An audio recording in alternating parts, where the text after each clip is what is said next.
Hello, and welcome back for another volume of truly disturbing tales taken from Reddit. If this is your first time joining us, thanks for tuning in.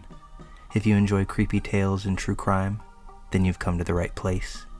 We upload multiple times a week, and I enjoy interacting with subscribers, so please leave thoughts and comments down below. We also operate an Instagram page, so feel free to follow us there for scary facts, previews of upcoming releases, and otherwise unsettling posts. But without any further delay, let's get to today's stories.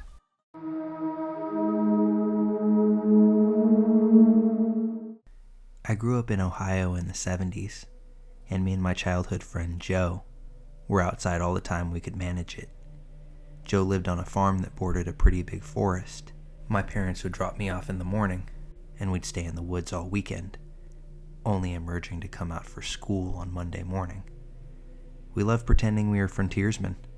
We'd build shelters, traps, practice making fire with sticks, the whole 9 yards. When we got to be in high school, we got this notion to pull a Stand By Me. This was based on a movie of the same name that had just come out. The idea was that we'd walk the railroad tracks out in the country, but instead of looking for a dead body, we'd find cool bridges to fish from and camp a little ways off the tracks. Of course, we knew this was dangerous, and we'd likely be trespassing, but we were just kids. We had a lot of fun. We did find beautiful rivers, we discovered bridges no one went to, we fished, we hid from trains. At night we camped in the woods, just near the tracks, and made small hidden fires. Nothing bad ever happened. It was idyllic. In fact, it was so fun that we did it multiple times. Never had a single problem. After high school, me and Joe went our own ways. We both left home, but always stayed in touch, and always tried to coordinate visits so we'd see each other occasionally. Well, one summer in the mid-90s, it worked out that we both were in town for about a week. We'd do stuff with family in the day, and at night, we'd line up drinks at the bar, or sit outside Joe's house around a fire, and talk about the old days.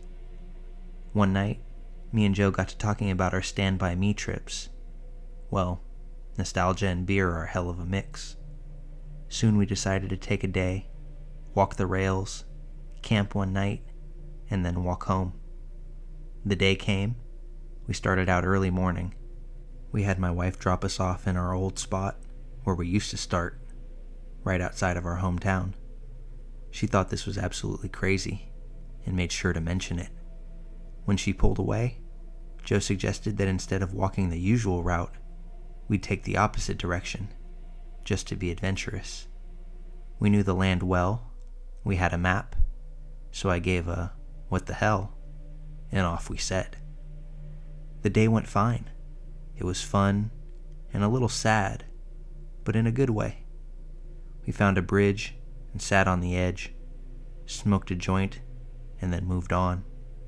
We had no fishing gear, but we brought some canned food and other stuff. Before night started to set in, we picked a spot to camp. It was a thick forested area, trees on every side of the train tracks, so you felt like you were in a tunnel. We had brought small hammocks to sleep on, but before we set them up, we decided to do a little scouting of the perimeter. Now, this is what we used to do in the old days too. We'd walk the area around a little bit to make sure some dude's house wasn't just over a hill, and we were actually camping in their yard. We walked maybe 100 or so feet into the woods and up a small incline. We figured if we didn't see anything from the top of this short hill, we'd be fine. But when we got to the top, we saw an old building down at the bottom, about 100 yards into the woods. It was barely visible. We pondered over what to do. We both assumed it was a sugar shack or something, because there didn't appear to be a clear road into it. From where we were, there didn't look to be anyone in it either. All was quiet, no movement could be seen, no lights. We decided to walk a little closer just to make sure. We came down the hill very slowly, and as we neared the building, we saw it wasn't a sugar shack at all. It was an old church. It looked like it had been abandoned for years. It was a squat, sagging building whose wooden planks were almost black from years of moss and rot. A cross still stood at the top of the place, also weathered and black. None of the windows had glass, and there were no doors, just open doorways. We got close enough to see inside. There were rows of pews and a built-up section in front for a preacher to stand. We didn't go all the way in. We didn't want to. Beyond all that, there was no sign of anyone else. No footprints, no paths, no roads. It was an abandoned church. We left immediately and went back up the hill to our spot we had picked to camp. Having a hill between us and the church made us feel better, but we were still a little uneasy. We chalked it up to the natural creepiness seeing a church in the middle of the woods would elicit. Besides, at this point, it was dusk, and we just decided to rig up our hammocks, go to sleep, and move on in the early morning. Night set in, and as we lay in our hammocks and shot the shit, we began to hear something in the direction of the church. Our conversation about it went a little like this. Do you hear that? What the fuck is that? It sounds like people singing. And it did sound just like singing. We both slid right out of our hammocks and hunkered down, straining to hear more. We listened for a minute or two, and the singing continued, but it wasn't getting any louder. Finally, we decided to creep back up the hill and see if we could spy where the sound was coming from. We could still move very quietly in the woods from the old days. It was second nature to us. The moon was barely out, but it provided enough light so you wouldn't walk right into a tree, although it was nearly pitch black. We didn't use flashlights as we crept slowly up the hill, and we certainly didn't talk. When we got to the top, we saw a light in the distance. It was coming from the church, and the singing, it was coming from inside. Joe and I put our heads close together and had a hushed conversation that boiled down to, "Can you believe this shit?" The light looked to be candlelight from the way that it flickered, and though we tried, we couldn't make out what was being sung. It sounded like church music, but in another language. We sat and watched for a while, trying to see who was in there, but we only saw occasional shadows. We had no intention of getting closer either. We had about a football field's length between us, and we aimed to keep it that way. The singing continued for a bit, and then it stopped. After that, a booming male voice began to chant. I was already freaked out, but this voice thoroughly scared the shit out of me. It sounded like some Old Testament preacher you see in the movies, but again, it was like he was speaking in a different language, because we couldn't understand a single word. Eventually it got to where the single male voice would say something, and then a bunch of voices would answer in song. This lasted for a while, and then they all broke into this long, sustained wail that just kept getting louder. It got so loud and so disturbing that I covered my ears. Then it stopped.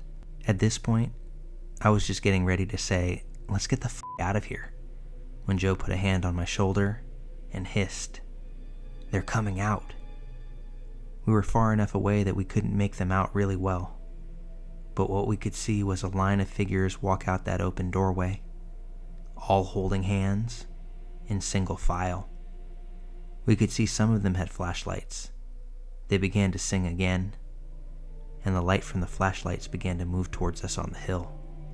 We booked it back down to our campsite, grabbed our stuff, and ran to the tracks. Once there, we ran down the tracks in the direction we had come from. After a few minutes, we stopped and looked back.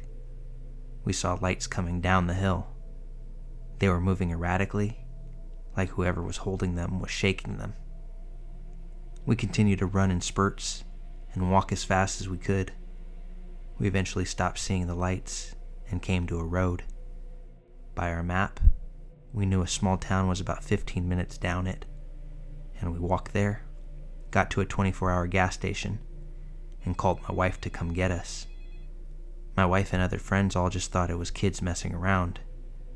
But I heard those voices, and they sure as hell didn't sound like kids to me. Not sure who those people were, but it was definitely the creepiest thing that has ever happened to me out in those woods.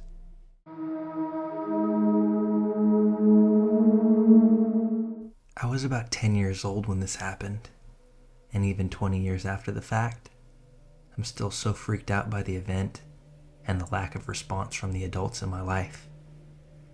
I lived in an oceanside town as a child and had a pretty nice upbringing.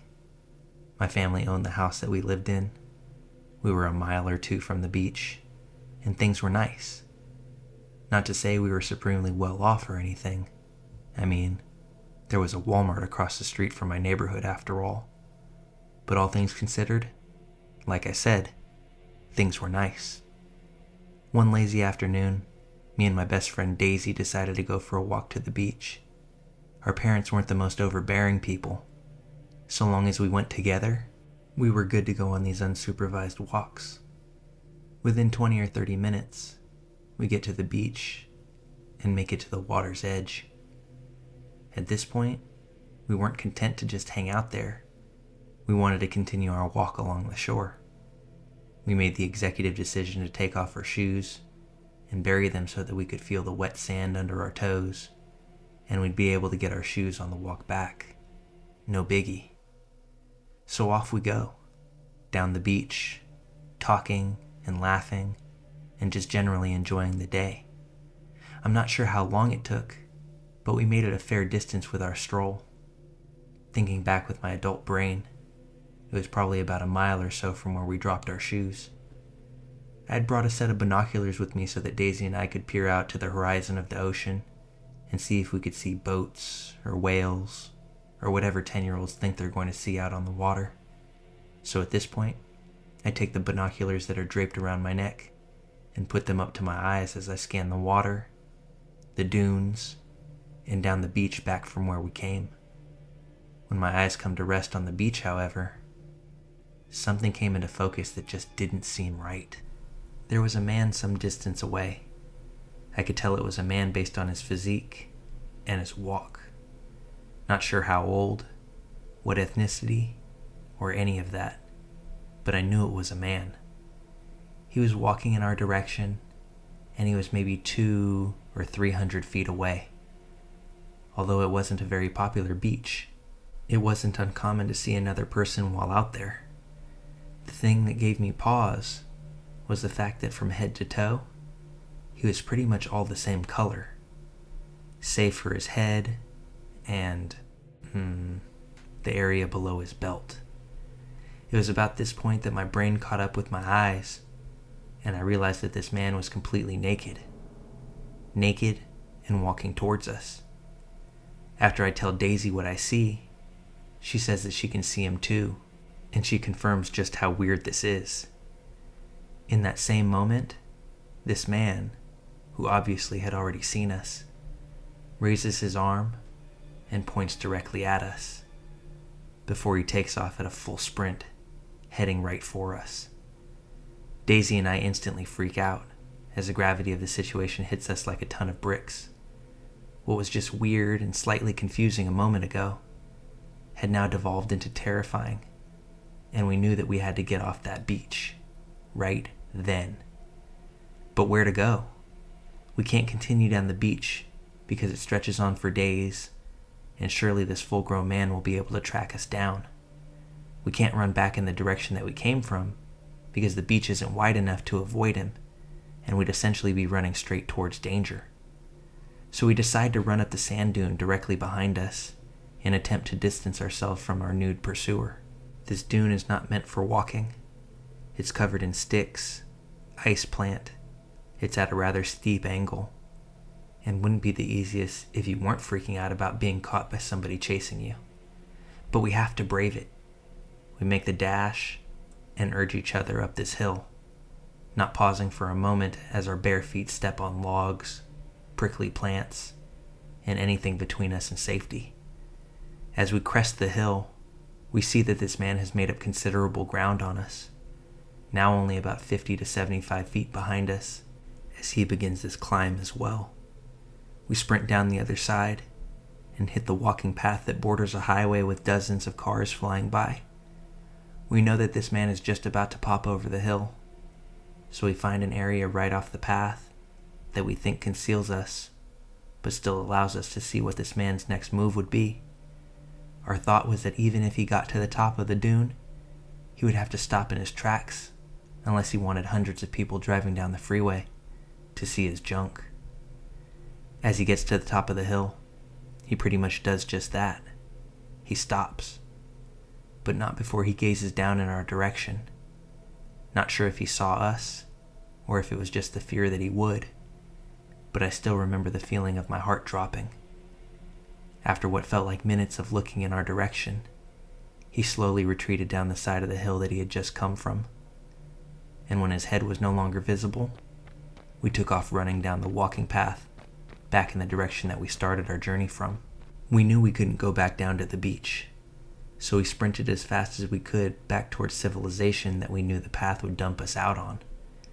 As we get back to surface streets, we run across the main road, not even waiting for a crossing signal to get to the first business that we see.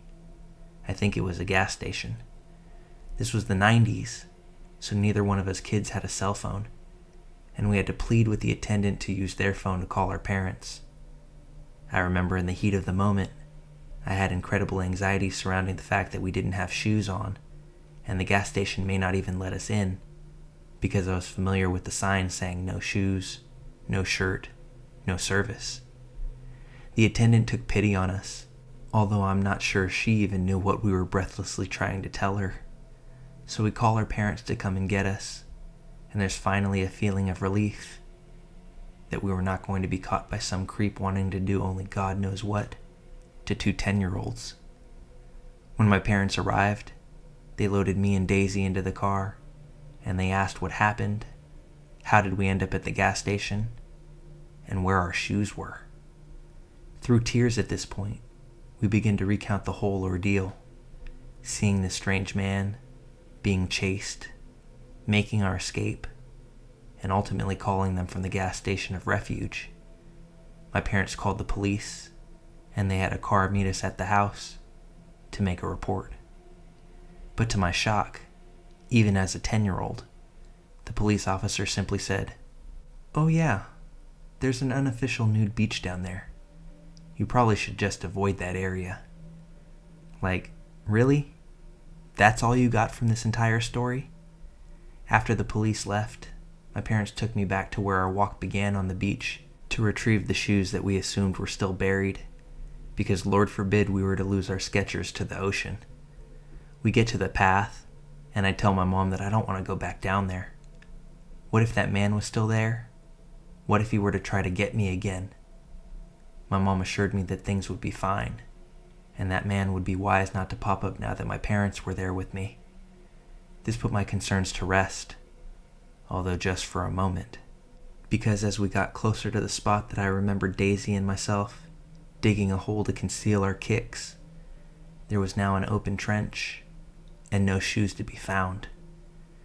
The thing that brought terror flooding back through me was that there were articles of men's clothing strewn nearby that I knew for a fact hadn't been there when we left that location earlier in the day. We never saw that man again, thank goodness. But at 10, it scared me to death thinking that he had my shoes, and he might somehow be able to find me with them, like the most twisted, sinister version of Cinderella ever told.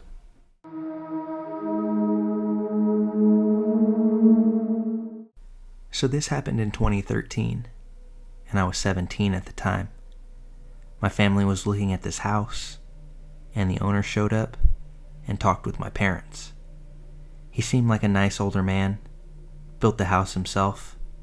It's a pretty nice 2-story house overlooking a river. Anyway, I was standing back, watching everyone talk, and as the owner is talking and laughing, there's a break in the conversation where he turns away from my parents, and his expression completely and instantly changes from happy to the most sinister and hateful scowl I've ever seen. I don't think he noticed me watching. It probably appeared as if I was on my phone because my head was down. As soon as he turned back, he instantly went back to smiling. It was so creepy and honestly made me feel sick to my stomach. I told my mom, who said admittedly it was weird, but likely that the man is just awkward. So we got the house. We moved in, and the next weekend my family is going to church, but I don't feel like going. So they all leave me at home. It's Sunday morning, about 11 a.m., when I hear really loud banging outside. It's rhythmic and coming from the side of the house. I was on the other side of the house myself, on the second floor. Honestly, my dumbass thought it was maybe the wind. It was stormy that day after all. And I didn't think much of it. It stopped after about 5 to 10 minutes. But a few minutes later, I hear walking around downstairs. Chairs moving, kitchen cabinets opening, and the fridge being opened and shut. I immediately, quietly, go lock my door and grab my baseball bat and begin to call 911. While I tell them my address, I text my mom and tell her that someone is at the house and that I've called 911. At this point, the operator said that someone was about 10 minutes out. I tell her to shh, because I heard footsteps walking towards the stairs.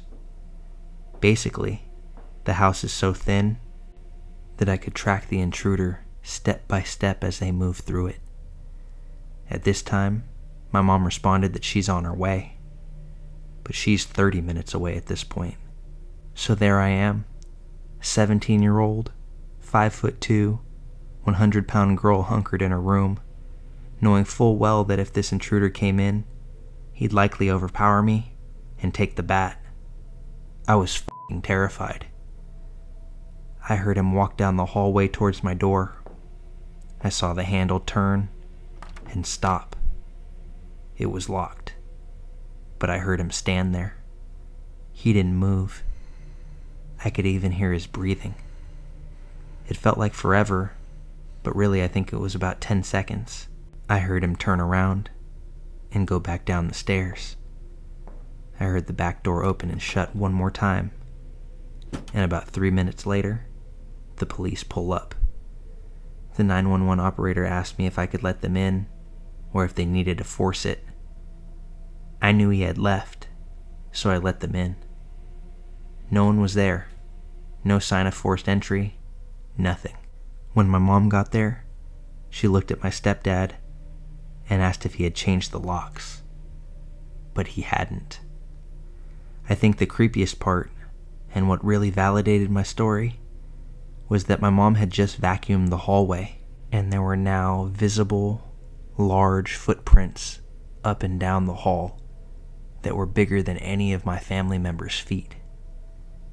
The police hadn't been up there, and they just stopped outside of my room.